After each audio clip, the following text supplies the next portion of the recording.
Hello guys, आज हम आप लोगों को बताएंगे कि हम फॉर्म 16 जस्टिफिकेशन रिपोर्ट या कौन सा फाइल यदि हमें डाउनलोड करना है बिना डीएससी के तो हम कैसे कर सकते हैं। इस वीडियो में मैं आपको बताऊंगा। आप इस वीडियो में बने रहिए लास्ट तक। तो सबसे पहले हम क्या करेंगे कि हम गूगल क्रोम ओपन करेंगे। तो मैं गूगल क्रोम ओपन कर लेता हूँ। गूगल क्रोम ओपन करने के बाद आपको यहाँ पे सर्च करना है TRACES to portal for NRIs.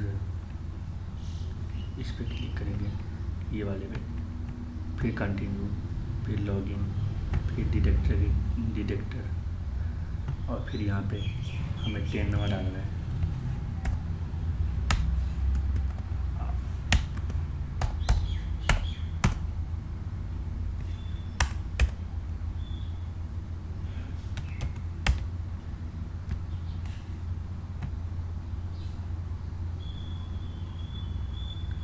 और ये आप 10 नंबर और ये यूज़र आईडी एंड पासवर्ड डाल के आप इसको लॉगिन कर लीजिए।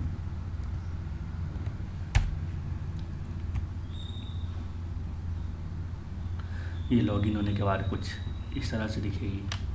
फॉर्म 16 का भी जस्टिफिकेशन रिपोर्ट और कौन सा फाइल, तीनों का प्रोसेस सेम है।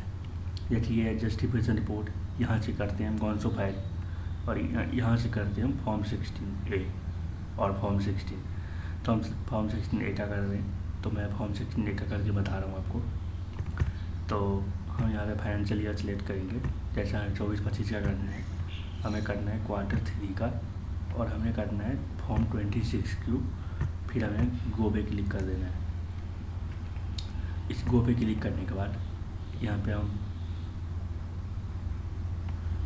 हमें Q2 का करना था। एक सेकेंड, मैं यहाँ पे डैशबोर्ड पर क्लिक करता हूँ। फॉर्म 16 डाउनलोड फॉर्म 16 के बाद फाइनेंशियल ईयर 24-25। फिर यहाँ पे हम क्वार्टर सेलेक्ट कर लेंगे, सेकंड क्वार्टर। फिर यहाँ पे हम 26Q सेलेक्ट कर लेंगे। फिर यहाँ पे हम गो पे क्लिक करेंगे। इस गो पे क्लिक करने के बाद यहाँ पे हम सबमिट पे करेंगे क्लिक, और यहाँ पे हम नॉर्मल KYC करेंगे। इस वाले पे नहीं, इस वाले पे करेंगे, और यहाँ पे हम प्रोसीड करेंगे। प्रोसीड पे क्लिक करने के बाद यहाँ पे हमें provisional receipt number PRN number यहाँ पे डालना है, मतलब RRR नंबर डालना है जो आपने TDS की रिटर्न फाइल करी है और जिसके अगेंस्ट आप ये फॉर्म 16 डाउनलोड करना चाहते हो, उसका आपको यहाँ पे RRR नंबर डालना है जो एक्नॉलेजमेंट में आता है।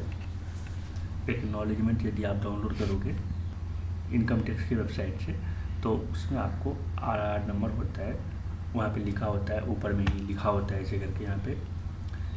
तो वहाँ पे RRR नंबर आप डाउनलोड कर लें और यहाँ पे डाल दें। मैं ये आपको करके बताऊँगा, लेकिन हमारे पास शायद उसका पासवर्ड चेंज हो गया है, तो मैं इस वीडियो में बता नहीं पाऊँगा।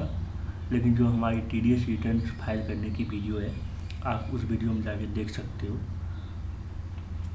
RRR नंबर उसमें मैंने बताया है। वैसे ये डाउनलोड करना आपको ईजी है। आप क्या करोगे, इनकम टैक्स पोर्टल लॉगिन करोगे, इनकम टैक्स फॉर्म होता है, उसके बाद वहाँ पर व्यू फाइल फॉर्म होता है। आप 10 नंबर से लॉगिन करोगे और वहाँ पे व्यू फाइल फॉर्म पे जाओगे तो वहाँ पे 24Q 26Q लिखा आता है। फिर 26Q पे क्लिक करोगे तो आपको जिस भी क्वार्टर का ये डाउनलोड करना है, उस क्वार्टर का आपको एक एक्नॉलेजमेंट नंबर डाउनलोड करना है। एक्नॉलेजमेंट डाउनलोड करना है, उसमें होता है RRR नंबर, आप वो डाल दें। जिस भी क्वार्टर का आपको फॉर्म 16 चाहिए, उस क्वार्टर का यहाँ पे एक चालान आपको यहाँ पे डालना है। चालान डालना है आपको, BSR कोड, डेट ऑन चालान भी डाउनलोड करना है आपको। चालान तो आपको होगा क्योंकि आपने जो टैक्स पे करी होगी तो आपके पास चालान तो होगा ही। तो आप यहाँ पे BSR कोड डाल दें।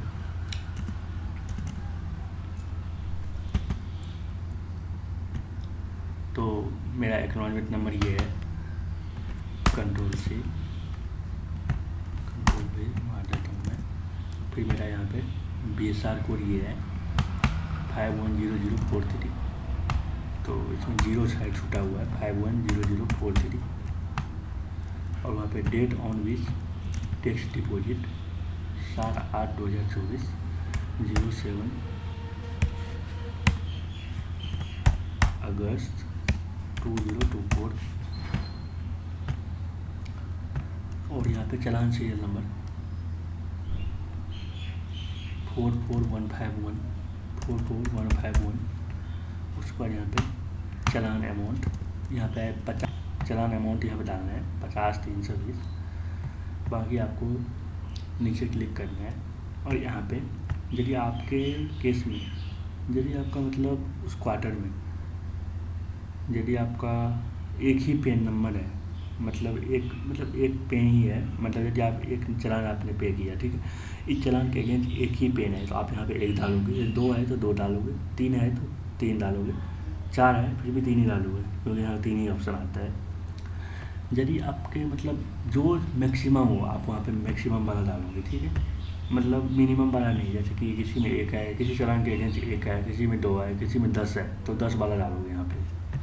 ओके, तो वो यहाँ पे आपको 3 डाल, तो मैं यहाँ पे डाल देता हूँ ये है पेन नंबर, इसके अगेंस्ट हमारा अमाउंट है 8,000। यहाँ पे TDS की अमाउंट डालनी है, जो TDS है, मतलब जो TDS जैसे कि 80,000 पे 10% TDS कटा, तो 80,000 का जो 10% है वो यहाँ पे डालोगे, 8,000 TDS की अमाउंट डालोगे।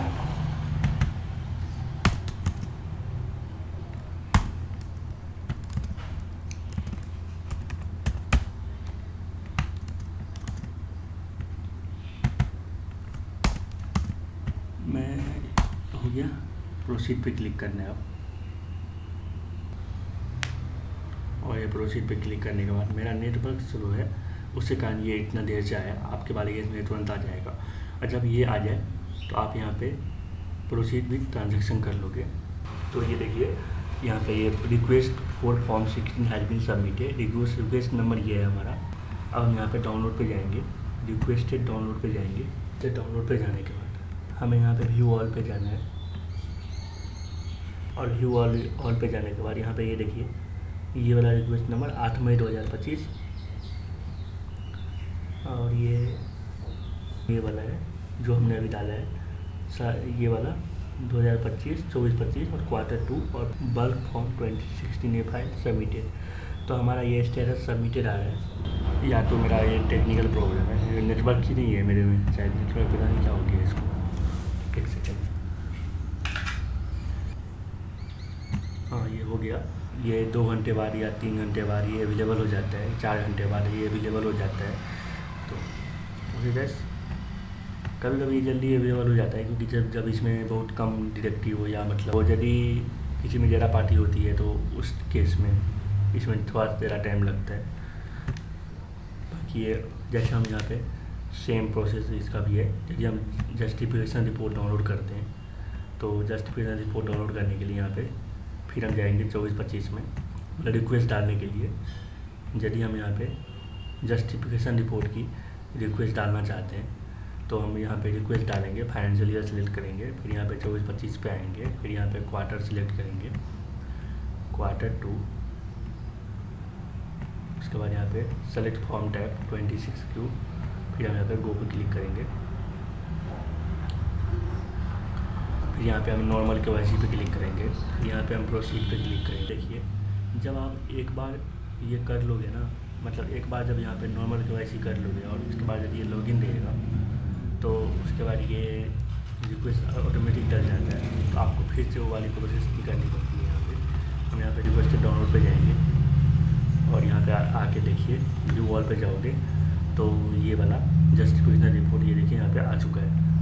तो आपको नॉर्मल KYC वाली कैसे करनी है, आपको जिस भी क्वार्टर का आपको जस्टिफिकेशन रिपोर्ट या जिस भी क्वार्टर का आपको कौन-सा फाइल, जिस भी मतलब क्वार्टर का आपको फॉर्म 16 डाउनलोड करना है, चालान नंबर, बेसार कोड, बाकी यहाँ पे डेट, अमाउंट, और ये जो है 50,320 ये टोटल अमाउंट है। तो आप वहाँ पे जो चालान की डिटेल्स डालोगे उसमें आप ये टोटल अमाउंट डालोगे। ओके गाइस, यदि आप कौन सा फाइल का रिक्वेस्ट डालना चाहते हो तो वो भी आप इजीली डाल सकते हो। यहाँ पे फाइनेंशियल ईयर सेलेक्ट करोगे, select financial year 24-25, Q2, select 26Q, फिर गो। गो पे क्लिक करने के बाद यहाँ पे नॉर्मल KYC पे क्लिक करेंगे और फिर यहाँ पे प्रोसीड करेंगे। तो ये देखिए ये यहाँ पे रिक्वेस्ट डल चुका है सारा। इस वीडियो में मैं आपको बताया कि हम फॉर्म 16 कौन सो फाइल और जस्टिफिकेशन रिपोर्ट की रिक्वेस्ट कैसे डालते हैं। Okay guys.